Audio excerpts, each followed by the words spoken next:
जय परमेश्वर देवता लोगों, जय परमेश्वर।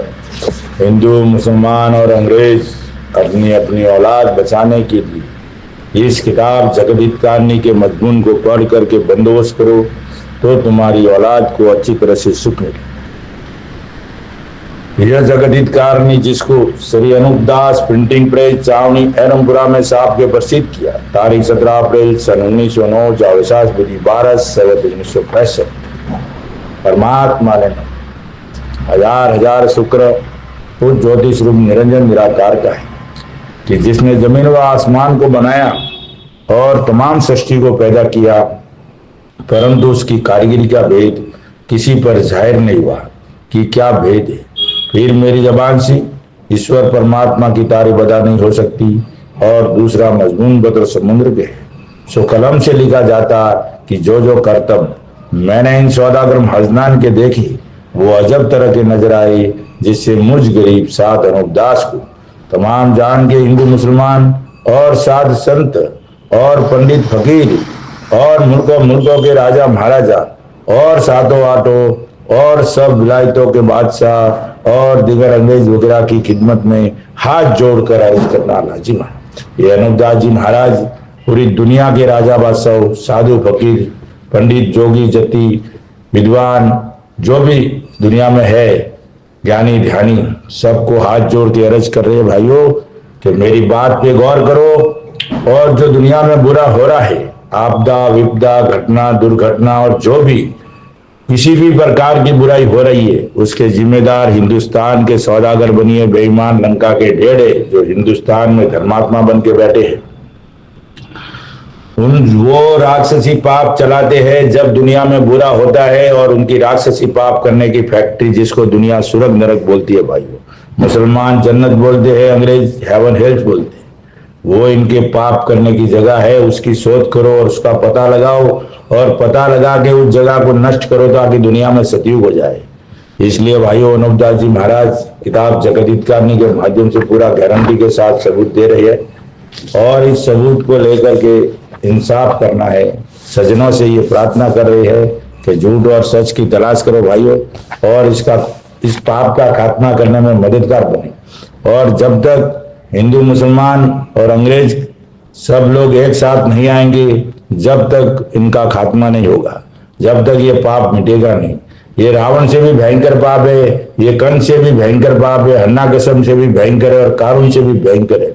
उन लोगों को सिखाने वाले हिंदुस्तान के सौदागर बनिए थे और उनको मरवाने वाले भी यही थे, और उनका धन भी लेने वाले हिंदुस्तान के सौदागर बनिए हैं। उनका धन भी किसी ने नहीं लिया, वो हिंदुस्तान के सौदागर बनियों के पास में है भाइयों। इसलिए इस किताब को एक बार भाइयों जरूर पढ़िए और इसके ऊपर मंथन कीजिए और इसके ऊपर विचार कीजिए। इससे पढ़ने में कोई हर्ज नहीं है ताकि सच और झूठ की तलाश हो जावे, सच्चाई सामने आ जावे, इतिहास सामने आ जावे और असली क्या है और नकली क्या है। जय परमेश्वर। इतना ही बोलूंगा। अगर जिंदगी में इसको एक बार पढ़ना सौभाग्य की बात है, इसको चूकना परम दुर्भाग्य है। तो मैं तो यही कहूंगा भाइयों। और अब मैं पेज नंबर 101 से आगे बढ़ रहा हूं। जनहित में जारी है, तो गहराई से समझना मेरे भाइयों और सुनना। अब मेरा लिखना यह है कि जिस तरह से शनिश्चर ने रावण के जाल से संसार को और राजा बादशाह को वाकिफ किया, जब राजा बादशाह ने एक दिल होकर रावण के राक्षसी पाप को छोड़ाया, उसी तरह से अब मैं संसार के राजा बादशाह और रैयत को बनियों के जाल से वाकिफ करता हूँ और इन बनियों का जाल पकड़कर सलाह बताता हूँ। तो सब संसार के लोग मिल के इन सौदागरान के जाल को छोड़ाओ। रावण का जाल कैसा छोड़ाया था? रावण को खात्मा करके, पूरी उसकी औलाद भी कोई घर में पानी देने तक नहीं रहती, और ऐसा वो जहरीला पाप है भाइयों। और जब इन हिंदुस्तान के सौदागर बनियों का संसार को मालूम पड़ेंगे ना, तो वैसा का वैसा उनका भी खात्मा करके छोड़ाना पड़ेगा। इनके घर में पानी देने वाला कोई नहीं रहेगा। इतना बुरा काम कर रहे भाइयों। अब तक संसार को ये मालूम नहीं है, जिस दिन संसार समझ गया इनकी खैर नहीं है। छोड़ाओ ताकि तुम्हारे बच्चे इन बनियों के राक्षसी पाप से बच जावे और संसार में पीछा सज्जो हो जावे और कुल चीजें संसार में सज्जो की तरह से होने लगे कि जैसे पहले जमाने में होती थी, उसी तरह से अब भी होने लगे। जब तक इनका खात्मा नहीं करेंगे, ये पाप को नहीं छोड़ाओगे, जब तक कुछ होने वाला नहीं है। इसलिए भाइयों, इसका पाप छोड़ाओगे तो सतयुग हो जाएगा, कोई किसी तरह में कार्यकार नहीं रहेगा, कोई कच्ची उम्र में नहीं मरेगा, किसी प्रकार की तकलीफ नहीं होगी, कभी अंधेरी रात नहीं होगी, महीने का महीने बरसात होगा, सब तरह से सुख और चैन और आराम और दिन और दुनिया का भला हो जाएगा। लगे तो जबकि सतयुग होगा तो चांदी सोने की खाने भी प्रकट हो जाएगी, और जबकि आदमी बीमार होता है और दुबला हो जाता है तो उसका शरीर कमजोरी के सबब से दुबला हो जाता है, और चर्बी नहीं रहती है क्योंकि दुख की वजह से गल जाती है। परंतु जब वो बीमार आदमी अच्छा हो जाता है तो फिर वो अच्छा होने की वजह से दिन दिन ताजा होता जाता है, और जिस तरह से कि उसके शरीर में ताकत आ जाती है उसी तरह से चर्बी भी बढ़ जाती है। इससे ये बात समझने के लायक है, क्योंकि जिस तरह से अपने शरीर में कुल चीजें है वो बढ़ती जाती है, उसी तरह से जमीन माता के शरीर में भी गोश्त, खून, हड्डी और चर्बी वगैरह है। ये जमीन माता का विवरण दे रहे भाइयों। जैसा हमारा शरीर है, हमारे शरीर में दुख, खाने पीने की चीजें कमजोर हो जाते, नहीं खा सकते दुख की वजह से, फिर वापस दुख हट जाता है तो चर्बी बढ़ जाती है। तो ये आदमी की तरह से जमीन माता का भी शरीर है, और जमीन माता भी जिंदा जीव है। तो आपने अपने लोग को अनूपदास जी महाराज समझा रहे कि जैसे हमारे शरीर में जो दुख पीड़ा होती है, वैसे की वैसे जमीन माता के शरीर में दुख और पीड़ा होती है। गोश्त, खून और हड्डी और चर्बी वगैरह है, जिसकी पहचान इस तरह से है कि जो पार है वो जमीन माता के शरीर के हाड़ है, और जो कि मिट्टी है वो जमीन माता के शरीर का गोश्त है, और जो कि चांदी सोने की खाने है वो जमीन माता के शरीर की चर्बी है, और जो कि हरा पन्ना है वो पहाड़ों का रूप है। परंतु ये बनी राक्षसी पाप से काल पड़ा रही है, जब से जमीन माता दुख पा रही है, जिसे जमीन माता के शरीर की चर्बी गल गई है और इसके शरीर की रोशनी भी जाती रही है। तो देखो भाई कि जिस तरह से आदमी का शरीर बीमारी के सबब से कमजोर हो जाता है और बदसूरत लगने लगता है, इसी तरह से जमीन माता का भी रंग बदल गया। क्या बोल रहे अनूपदास जी महाराज, पहले सोने चांदी की खाने बहुत ही चर्बी थी, तो जमीन माता को भी कमजोर कर दिया, बीमार कर दिया। इसके लिए अपने को दुनिया बहुत बड़ी लग रही है, क्योंकि जमीन माता सूख के बिल्कुल दुबली हो गई है रोग बीमारी से, और इसको कई कई तरह की, उसको भी जैसे इंसान को रोग बीमारी है वैसे तो इसकी चर्बी गल गई है और इसके शरीर की रोशनी भी जाती रही है।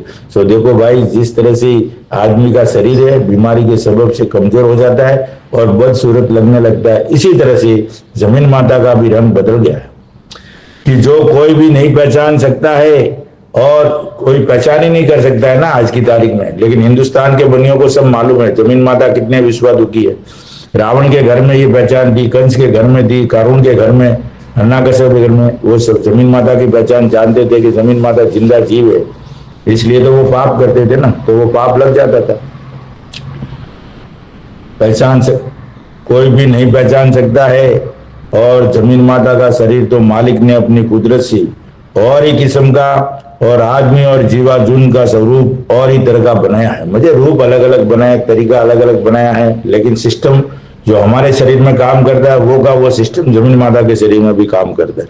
जानवरों में भी होगा वो सिस्टम है, झाड़ वनस्पति में भी होगा वो सिस्टम, पशु पक्षी में भी होगा वो सिस्टम तरह का बनाया है। और अलावा लेकिन चेहरे, रूप, शरीर वो अलग अलग टाइप का बनाया, तरह का बनाया है। और अलावा इसके झाड़ वनस्पति का स्वरूप और ही तरह का बनाया है। सो भाई मेरे हो, परमेश्वर ने अपनी कुदरत से सबके स्वरूप न्यारे न्यारे बनाए हैं कि जो जमीन के ऊपर मौजूद है।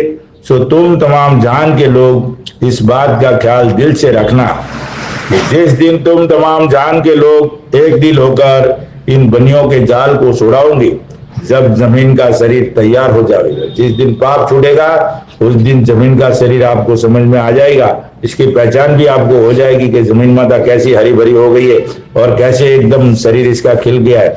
जमीन माता का शरीर तैयार हो जाएगा, और पहाड़ों का जो स्वरूप है वो भी हीरा पन्ना की तरह से चमकने लगेगा।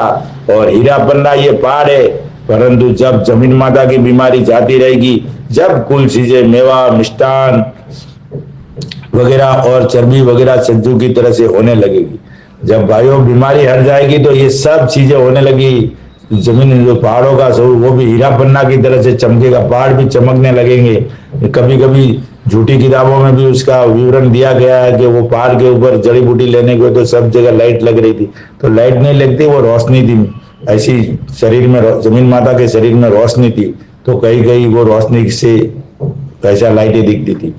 हीरा पन्ना की तरह से चमकने लगेगी। और हीरा पन्ना ये पहाड़ है, परंतु जब जमीन माता की बीमारी जाती रहेगी, जब कुल चीजें मेवा मिष्ठान वगैरह और चर्बी वगैरह सज्ज की तरह से होने लगी। आज हम मिठाई को, बेसन की चीजों को मेवा मिष्ठान कहते हैं।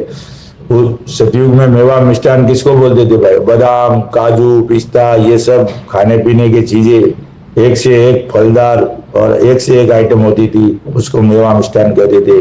और अब वो मेवा मिष्ठान तो हम भूल गए और सब बेसन की मिठाई, डुप्लीकेट डालडा घी की खाते, हम उसको मेवा मिष्ठान कहते।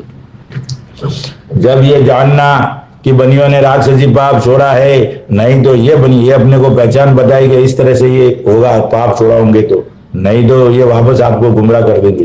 पाप छोड़ा है नहीं तो ये बनिए अपने राक्षसी पाप से कुछ का कुछ सुझा के भुला देंगी, क्योंकि ये बनिए कुल पाप को नहीं छोड़ेंगे और तुमको थोड़ा राक्षसी पाप छोड़ के ये सुझा देंगे कि हमने राक्षसी पाप छोड़ दिया है।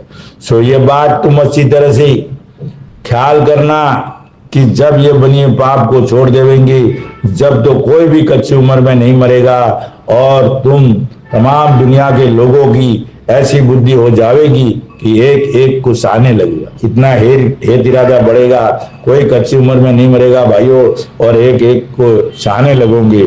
इतनी मोहब्बत रहेगी, इतना हेत इरादा रहेगा, इतना प्यार मोहब्बत रहेगा। जब कोई कच्ची उम्र में नहीं मरेगा भाइयों, पूरी 10,000 बरस की उम्र होगी और शेर बकरी शामिल चरेगी, शेर बकरी शामिल चरेगी और अनबोलों में भी ऐसा संभ होगा और कुल चीजें संजू की तरह से पैदा होगी। भाइयों, जब ये पाप आप छोड़वा दोगे हिंदुस्तान के बनिए लंका के ढेरों के पास से, जब दुनिया में अमन शांति कायम हो जाएगी, शेर बकरी एक साथ चलेगी, कोई किसी में खार एकार नहीं रहेगा, हेत इरादा होगा, किसी तरह का रंज नहीं होगा। भाइयों, ये सब जो कुछ आज दुनिया में हो रहा है ये राक्षसी पाप से हो रहा है और इसके उस्ताद हिंदुस्तान में धर्मात्मा बन के बैठे। भाइयों, जब तक इसका खात्मा नहीं होगा, हिंदुस्तान के सौदागर बनिए बेईमान लंका के ढेर, और इसका सबूत ये किताब जगत जानी है। इसलिए भाइयों, हिंदू मुसलमान अंग्रेज भाइयों को कहना चाहता हूँ कि जल्दी से जल्दी इस किताब के ऊपर अमल करो, इस किताब के ऊपर इंसाफ करने की कोशिश करो और इस किताब को घर घर में पढ़ने की कोशिश करो मेरे भाइयों, तब जाके दुनिया में अमन शांति कायम होगी। शेर बकरी शामिल चलेगी, अनबोलों में भी ऐसा सब होगा और कुल चीजें संजू की तरह से पैदा होगी। जब ये जानना कि इन बनियों ने दुनिया के नाम का पाप छोड़ा है, जब ये जानना भाइयों सब कुछ ऐसा इरादा रहेगा। महाराज ने लिख दिया है जमाना पाप छूटने के बाद कैसा होगा, वो भी महाराज ने आपको एक से एक कड़ी बता दिए, कैसा कैसा इतनी चीज बता दिए कि ऐसा होगा ऐसा। आप उसमें ध्यान रखना, जो महाराज ने लिखा उस बातों पे ध्यान रखना। छोड़ा है जो कि ये पाप कराते हैं वो आलोक कराते हैं, अगर से जाहिरदारी में करे, जब तो हर कोई इनके पाप को छोड़ा दे। भाइयों, ये पाप करते हैं वो आलोक करते, अगर सामने कोई करे तो किधर भी करे, घर भर देखा हो तो वो तो कोई भी छोड़ा सकता है। बाकी गुप्ती पाप का किसी को मालूम नहीं है, सिर्फ अनुपदास जी महाराज जानते या हिंदुस्तान के सौदागर होंगे। जब तक इनको सजा नहीं दोगे जब तक ये दुनिया को बताएंगे नहीं। इसलिए दुनिया को पूरा हिंदू मुसलमान अंग्रेज की औलाद इस पाप को छोड़ा सकती है। भाई, हर कोई इनके पाप को छोड़ा देवे, परंतु गुप्ती पाप की वजह से किसी पर इनका पाप साफ साफ जाहिर नहीं होता है। गुप्ती पाप की वजह से साफ साफ पाप जाहिर नहीं होता है कि किस कदर पाप कराते हैं और कहां पर कराते हैं। भाइयों, इसे मालूम ही नहीं होता। और हम लोग स्वर्ग नरक जन्नत हेवन हेल्स बोलते रहते हैं कि वहां मालिक की दरगाह है, मालिक वहां सजा देता है, लेकिन वहां कोई मालिक नहीं है। भाइयों, वो हिंदुस्तान के सौदागर बनियों की पाप करने की जगह है, जिसको दुनिया स्वर्ग नरक बोलती है। और लोग बोलते तेरा स्वर्ग में भला करेगा। अरे भाई, भला करना तो यहाँ करना, अभी मैं जिंदा हूँ, अभी मैं सुख पा सकता हूँ। भला कोई भी अगर हमारा करना चाहता है तो यहाँ भला कर, स्वर्ग में क्या, स्वर्ग में किसने देखा, मरने के बाद जन्नत में कौन जाएगा, कौन किसने देखा भाइयों। यहाँ अभी मैं जिंदा हूँ, अभी मैं अपने हाथ से सब कुछ कर सकता हूँ। तो कोई भला करना चाहता है, जन्नत में मेरे को जाके खुशियां क्या मिलेगी, मेरे को यहीं यहीं खुशियां मिला, जन्नत में मुझे 4 गुना सजा दे, कोई फर्क नहीं पड़ता है, लेकिन मुझे सब कुछ खुशी याद हो, यहाँ भला करो मेरा। कहाँ पर पाप कराते हैं, इससे किसी से भी इनका पाप का करना नहीं छोड़ाया जाता, परंतु इन बनियों ने तो मुझको अपने राक्षसी पाप से रूबरू कर पाया है। भाइयों एक बात और कहना चाहता हूँ, कुरान भी कहती है कि भाई जन्म एक ही बार है, ये जगत ज्ञानी की भी कहती है कि जन्म एक ही बार है, जन्म जो हमारा इंसान का है ना वो एक ही बार है, दोबारा नहीं है भाइयों। तो फिर आप क्यों जन्नत में जाने की कोशिश करते हो, यहीं सुख भोगो ना, यहीं सुख भोगो। और हिंदू के ग्रंथ पहले बोले दोबारा जन्म है, दोबारा जन्म बिल्कुल नहीं है भाइयों।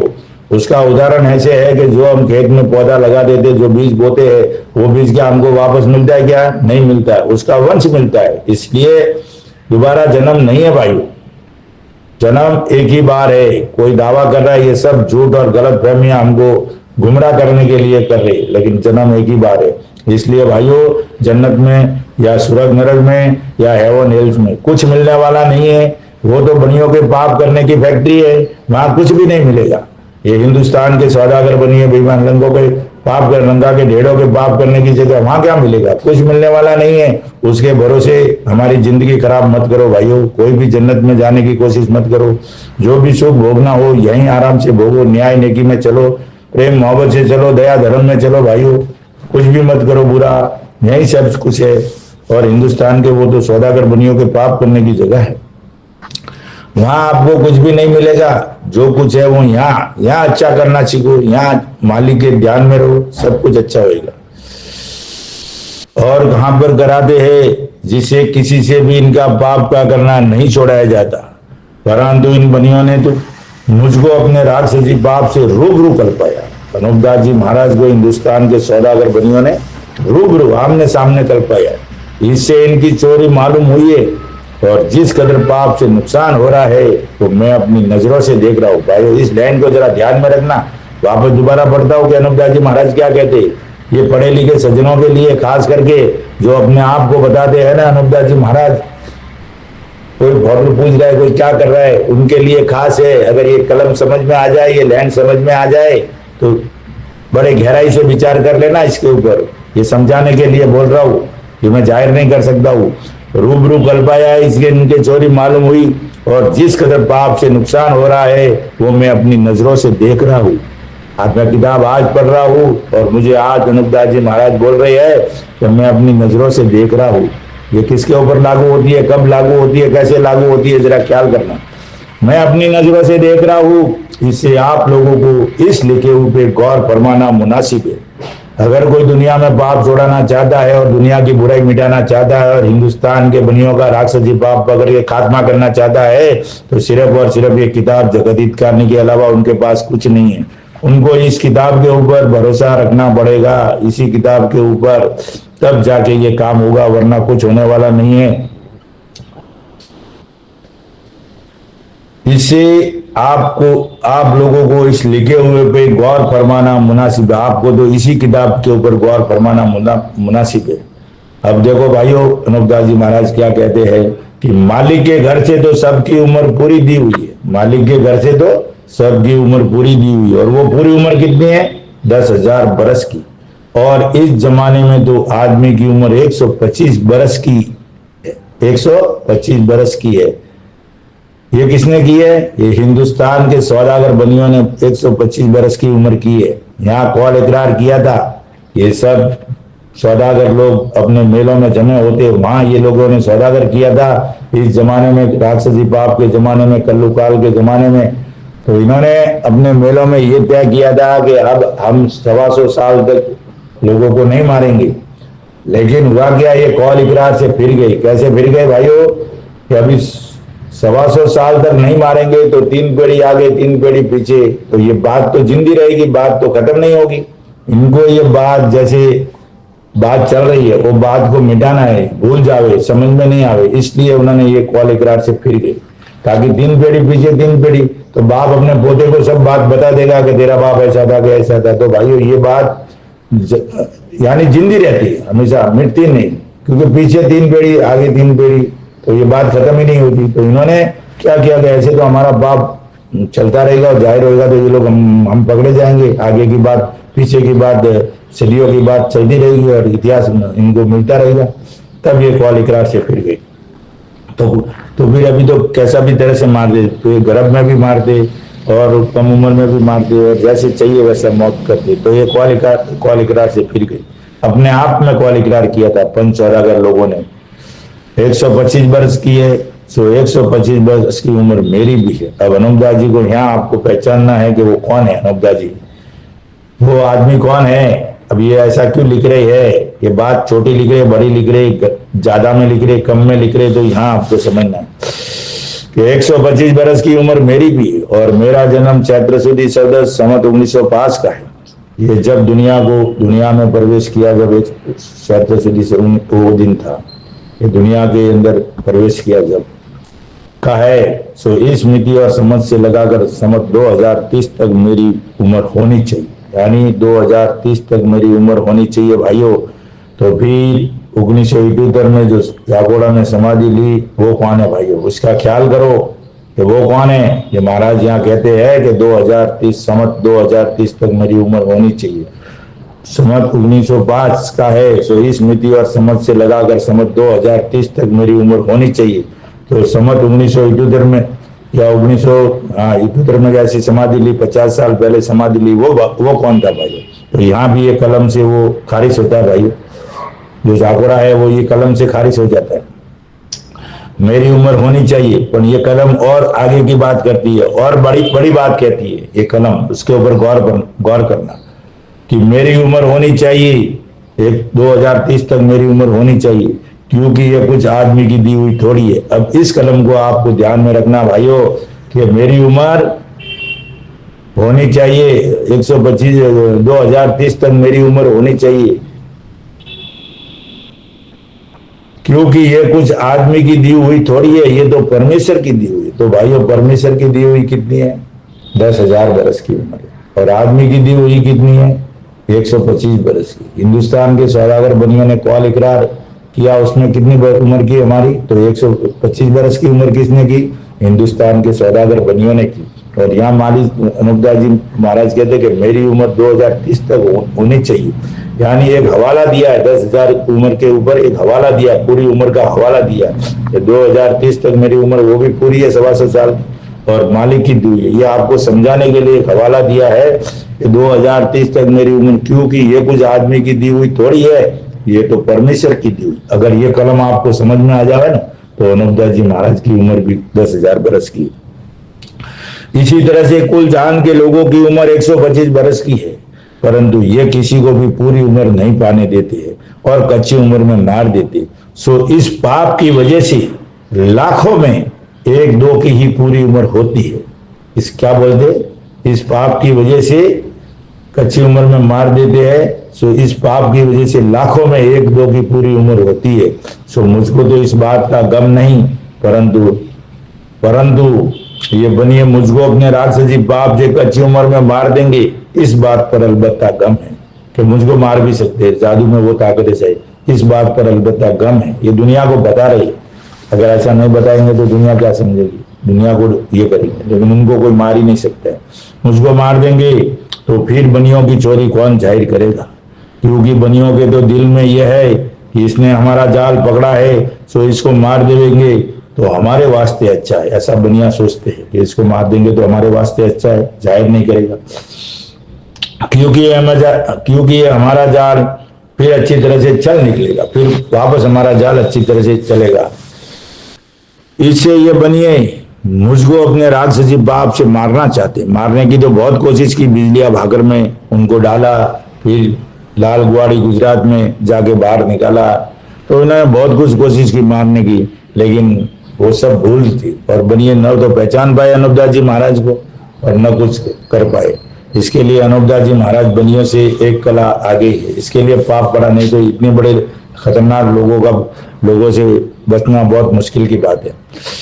मारना चाहते हैं कि हम बनियों का जिस कदर जाल है वो सब शनिश्चर की तरह से इसको मालूम है। अगर से इसको नहीं मारेंगे तो हमारा जाल किस तरह से चलेगा। ऐसा बनिया सोचते हैं कि इसको शनिश्चर की तरह से हमारा जाल मालूम हो गया है तो इसको तो मारना बहुत जरूरी है। ऐसा ये लोग ख्याल करते हैं अपने दिल में, इसको नहीं मारेंगे तो हमारा जाल किस तरह से चलेगा, क्योंकि शनिश्चर की तरह से ये तमाम जान को हमारे जाल से वाकिफ कर देगा। ये लोग ऐसा सोचते हैं बनिए। हिंदुस्तान के सौदागर बनिए बेईमान लंका के ढेर। जब संसार के लोग फौरन हमारे जाल को छोड़ा देंगे तो फिर हम दुनिया को किस तरह से गारत करेंगे। ये सब सोच है, ये बनियों की सोच है। ये ऐसा विचार करे, ऐसी सोच करे, क्यों कर उनका धन अपने काबू में आवेगा। सो इन बनियों के दिल में तो राक्षसी पाप करने की रहती है। क्या बोलते हैं, दिल में तो राक्षसी पाप, दिल में तो यही सब सोचते रहते कि इसको कैसे किसी तरह से समाप्त करे, इसको कैसे उसका खात्मा करे। इससे ऐसा ही सुझाते हैं। और रावण के वक्त में तो रावण ने शनिश्चर को कल्पाया था। जब शनिश्चर ने भविष्य से कहा कि जो तुम मेरे जीते जी पाप को छोड़ा देगा, जब तो तू भी सलामत रह जाओगे, और मुझको जादू से तुमने मार दिया तो संसार तुम्हारी जान भी निकाल देगा, तो रावण के साथ तुम भी मारे जाओगे। ये शनिश्चर जी महाराज ने भविष्य को धमकी दी। तब बोला कि अब मेरे तो दुनिया में पाप को जाहिर कर दिया है, और तुम लोग अगर मुझको मार दोगे ना तो तुमको दुनिया छोड़ेगी नहीं जिंदा, क्योंकि मैंने तुम्हारी चोरी को जाहिर कर दिया है। इसके लिए भविष्य को ये धमकी दी, तो मारे जाओगे। भविष्य को बोला तुम भी मारे जाओगे रावण के साथ, क्योंकि रावण ने शनिश्चर को कल्पाया था। जब शनिश्चर ने भविष्य से कहा कि जो मेरे जीते जी तुम और तुम्हारा भाई रावण पाप को छोड़ देगा, जब तो तू भी बच जाएगा, और जो कि मुझको जादू से मार दिया तो संसार तेरी भी रावण के साथ जान निकाल देगा। क्योंकि भाइयों, आज मैं ये दुनिया में बात कर रहा हूं, अगर मैं 125 साल के पहले मरता हूं तो मेरा भी ये वादा है कि मुझको हिंदुस्तान के सौदागर बनियों के मंदिर में जाके डाल देना। भाइयों, मैं भी कहता हूं, लेकिन अनूपदास जी महाराज और शनिश्चर जी महाराज ने ये सब अच्छी तरह से किया, तो जान निकाल देगा तो तुम्हारे राक्षसी पाप की खबर नहीं, परंतु मैंने तुम्हारा जाल पहचान लिया। अनूपदास जी शनिश्चर जी महाराज ने पहचान दिया जाल पूरी,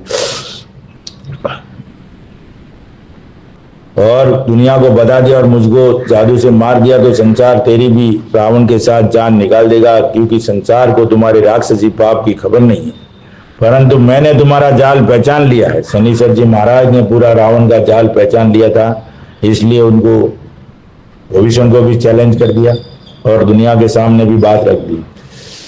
पहचान करके तुम्हारे जाल से वाकिफ किया, तो तुम मेरे सामने अपना राक्षसी पाप छोड़ दो कि जिस कदर तुमने चलाया है, क्योंकि तुमको तुम्हारा कोई जाल मालूम है। तुम पाप करते हो तो तुमको तुम्हारा कोई जाल मालूम है, और मैं दुनिया के सामने छोड़ दो, मेरे सामने छोड़ दो, क्योंकि मैंने तुम्हारा जाल पकड़ लिया, तो मेरे को मालूम है ना कि छोड़ा कि नहीं छोड़ा। कुल जाल मालूम है। अगर से तुम मेरे सामने अपने पाप को नहीं छोड़ोगे तो दुनिया को तुम आधा पाप छोड़ के बता दोगे। शनिश्चर जी महाराज ने ऐसा बोला कि मेरे सामने नहीं छोड़ोगे, फिर तुम क्या छोड़ोगे, फिर कितना छोड़ोगे, कितना बताओगे, फिर वापस कर लोगे, बता दोगे, और बगैर छोड़े ये बात प्रकट कर दोगे कि हमने छोड़ दिया, तो तुम्हारे जाल को संसार के लोग किस तरह से जानेंगे। फिर उनको संसार को क्या मालूम है, जितना छोड़ा उतना अच्छा है, संसार को तो मालूम नहीं पड़ेगा। मेरे सामने छोड़ो, क्योंकि वो तुम्हारे राक्षसी पाप को पहचानते नहीं, सो तुम इस जाल को मेरे सामने छोड़ दो। तो शनिश्चर के कहने को समझ करके भविष्य ने कहा कि मैं तुम्हारी जबान से तिरना चाहता हूं। शनिश्चर को डर लग गया, इतनी बात बोली तो शनिश्चर घबरा गया और डर गया कि मेरी तो जान निकाल देंगे। तो शनिश्चर उस राक्षसी पाप करने से पलट गया, रावण के पाप से बाहर निकल गया। तो भविष्य ने कहा कि मैं तुम्हारी जबान से तिरना। अब भाइयों, ये शनिश्चर ने ऐसा क्यों कहा कि मैं तुम्हारी जबान से तिरना चाहता हूं? वो इसलिए कहा भाइयों कि भाई मैं रावण का भाई हूं, सांप का भाई सांप रहता है, वैसा मैं रावण का भाई हूं। तो दुनिया तो नहीं मानेंगे कि रावण के साथ ये भी पाप कराता होगा, तो दुनिया मुझको बख्शेगी नहीं, दुनिया मुझको मार देंगी। जब तक आप दुनिया को नहीं बताएंगे कि भाई ये रावण शनि भविष्य पाप करने से बचा हुआ है, ये नेक पुरुष है, ये परमेश्वर का भगत है, जब तक दुनिया मुझे छोड़ेंगी नहीं। इसलिए आपको ये बात दुनिया को बतानी पड़ेगी, आपको ऐलान करना पड़ेगा कि भाई भविष्य पाप से बचा हुआ है, भविष्य को छोड़ दो। इसके लिए भविष्य ने बोला कि मैं तुम्हारी जबान से तिरना चाहता हूं, आप नहीं दुनिया को बताओगे तो दुनिया मुझे मार देगी। सो मैं अपने कुल में राक्षसी पाप नहीं चलने दूंगा, क्योंकि भविष्य को तो पाप का छोड़ना ही मंजूर था। इससे शनिश्चर के कहने को मंजूर कर लिया और छोड़ने को तैयार हो गया। परंतु जबकि इस हाल को भविष्य ने रावण से कहा, तो रावण ने शनिश्चर के सामने राक्षसी विद्या के छोड़ने में इनकार किया। जब शनिश्चर ने तंग किया, जब रावण ने अपने राक्षसी पाप को बता दिया, परंतु कुछ बताया और कुछ नहीं बताया, थोड़ा बहुत बताया और थोड़ा बहुत नहीं। जब शनिश्चर ने ये देखा कि ये पूरा राक्षसी पाप नहीं बताता है कि जिस कदर इसका पाप है, हालांकि मुझको रावण का राक्षसी पाप को मालूम है कि जिस कदर ये करता है, परंतु रावण अपने पाप को मेरे से आलोप रखता है। जय परमेश्वर भाइयों, कल से चालू होगा पेज नंबर 104 से, और जनहित में जारी रहेगी। अपनी अपनी औलाद बचाने के लिए हिंदू मुसलमान अंग्रेज इस किताब के मजमून को पढ़ करके बंदोबस्त करो, तो दुनिया में अमन शांति कायम हो जाए, दिन और दुनिया का भला होवे मेरे भाइयों। और रोज रोज मैं कहता ही हूँ आपको कि पूरे विश्व के हिंदू मुसलमान अंग्रेज सबके लिए किताब जगदित ज्ञानी है। जब तक ये हिंदुस्तान के बनियों सौदागर बनियों के राक्षसी पाप का खात्मा नहीं होगा, जब तक दुनिया का में कोई भी अमन शांति किधर भी नहीं होगी, दुनिया जलती रहेगी। इसलिए भाइयों एक बार जरूर इस किताब को पढ़िए और अमल कीजिए, तब जाके आपको मालूम पड़ेगा। जय परमेश्वर। संपर्क के लिए भाइयों 8905653801। ये किताब हर महीने 17 तारीख को छावनी आनंदपुरा 307027 राजस्थान में निःशुल्क मिलेगी। और जिस भाई को चाहिए वो इस किताब के इस नंबर के ऊपर संपर्क करें। जय परमेश्वर, जय परमेश्वर, जय परमेश्वर।